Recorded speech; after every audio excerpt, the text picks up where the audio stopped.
Hello दोस्तों, मेरा नाम अनिकेत सिंह है और द रियल गाइड चैनल में आप लोगों का स्वागत है। तो आज हम लोग बात करने आए हैं सिलेक्शन के बाद का जो सबसे मेन प्रोसेस होता है डॉक्यूमेंट वेरिफिकेशन का, उसके बारे में। अभी हम लोग को जैसे पता है कि जनवरी में आईबीपीएस पीओ का रिजल्ट आ गया है, फरवरी में आरआरबी पीओ का और एसबीआई क्लरिकल का रिजल्ट आ गया है, और मार्च में आरआरबी क्लर्क का भी रिजल्ट पेंडिंग है और आईबीपीएस क्लर्क का ऑलरेडी आ चुका है। तो इस साल की बात करें तो लगभग सारा रिजल्ट निकल चुका है। अब लोगों का आगे का यही कन्फ्यूज़न है कि आगे हमारा ज्वाइनिंग होगा उससे पहले जो डॉक्यूमेंट वेरिफिकेशन होगा उसमें किन किन डॉक्यूमेंट्स का हम लोग को जरूरत पड़ेगा।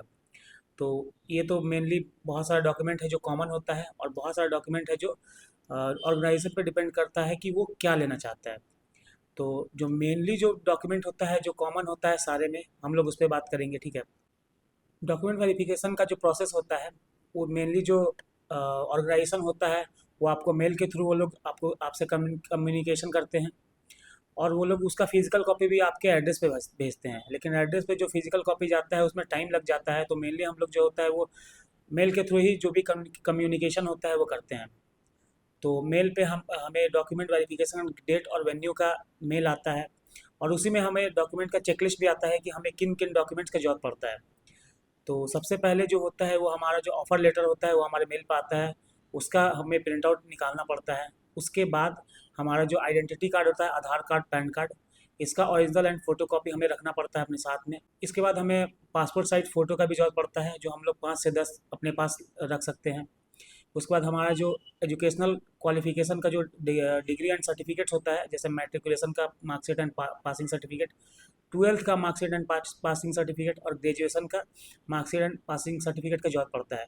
इसके अलावा अगर आप लोग पोस्ट ग्रेजुएट किए हैं तो उसका भी डॉक्यूमेंट आप लोग अपने साथ रख सकते हैं, अगर आप लोगों ने उसमें मेंशन किया है तो। उसके बाद एक्स्ट्रा सर्टिफिकेट में आता है जैसे कंप्यूटर का सर्टिफिकेट हो गया। अगर आपने मेंशन किया है कंप्यूटर का कोई सर्टिफिकेट कोर्स के बारे में तो वो आपको अपने साथ रखना पड़ेगा। हालांकि बहुत बार ये मैंडेटरी नहीं होता है, पर रख लेंगे सेफ्टी पर्पज से तो ठीक रहेगा।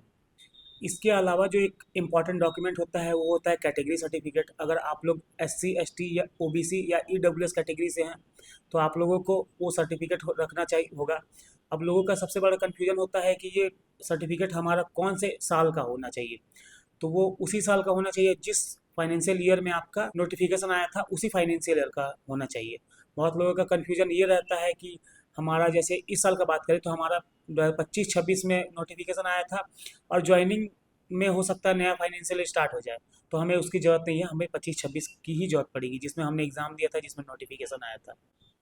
इसके अलावा एक डॉक्यूमेंट है जो एक्स सर्विसमैन वाले होते हैं उनके लिए, अपना एक्स सर्विसमैन का जो सर्टिफिकेट होता है वो चाहिए होता है। जो लोग वर्किंग हैं उनके लिए नो ऑब्जेक्शन सर्टिफिकेट एनओसी चाहिए होता है अपने करंट ऑर्गेनाइजेशन से जिसमें वो लोग काम कर रहे हैं, ताकि ज्वाइनिंग प्रोसेस उनका स्मूथली हो सके।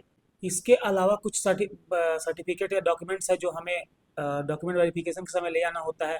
वो होता है कैरेक्टर सर्टिफिकेट, जो मेनली ऑर्गेनाइजेशन कहते हैं कि हमें गैजेटेड ऑफिसर से बनवा कर ले आना पड़ता है, वो हमें 2 कॉपी चाहिए होता है। इसके अलावा हमें मेडिकल फिटनेस सर्टिफिकेट भी ले आना पड़ता है। ये डिपेंड करता है ऑर्गेनाइजेशन पे, कुछ का कहना है कि आप लोग मेडिकल बोर्ड से मेडिकल सर्टिफिकेट बनवा के लाइए, कुछ का कहना होता है कि नहीं आप लोग आइए। वो अपने हिसाब से बताते हैं कि हमें कहाँ मेडिकल करवाना है, उसका कुछ नॉमिनल फीस लगता है। इसके अलावा एक अटेस्टेशन फॉर्म होता है जो हमें फॉर्म भरना पड़ता है। उसमें हमें अपना सारा डिटेल्स देना पड़ता है, अपना एड्रेस हो गया, जो इन फ्यूचर ऑर्गेनाइजेशन जो हमारा बैकग्राउंड वेरिफिकेशन करवाता है उसमें वो काम आता है। इसके अलावा एक लास्ट और जो इम्पोर्टेंट है वो है डिपॉजिट। कुछ बैंक जो है तो वो बॉन्ड बनवाते हैं, कुछ बैंक जो है वो डिपॉजिट करते हैं। तो ये बैंक पर डिपेंड करता है कि वो बॉन्ड बनवाएंगे या डिपॉजिट करवाएंगे, और वो अमाउंट भी बैंक पे ही डिपेंड करता है, वो डिफरेंट हो सकता है अलग अलग बैंक्स के लिए। तो ये कुछ इंपॉर्टेंट डॉक्यूमेंट्स थे जो लगभग सारे डॉक्यूमेंट वेरिफिकेशन में जरूरत पड़ेंगे। इसके अलावा कुछ एक्स्ट्रा अगर डॉक्यूमेंट्स है तो वो ऑर्गेनाइजेशन पे डिपेंड करता है कि वो और आपसे और क्या डॉक्यूमेंट चाहता है। तो ये कुछ इंपॉर्टेंट डॉक्यूमेंट था जो आपको डॉक्यूमेंट वेरिफिकेशन के लिए लगेगा, आप चाहे पीओ हो चाहे क्लर्क हो, ये डॉक्यूमेंट्स आपको लगना ही है, क्योंकि ये बहुत इंपॉर्टेंट डॉक्यूमेंट है। और ये वो कॉमन डॉक्यूमेंट है जो हर डॉक्यूमेंट मतलब हर बैंक या हर ऑर्गेनाइजेशन के डॉक्यूमेंट वेरिफिकेशन में लगेंगे ही। तो मुझे उम्मीद है कि ये वीडियो आपके लिए बहुत यूज़फुल लगा होगा।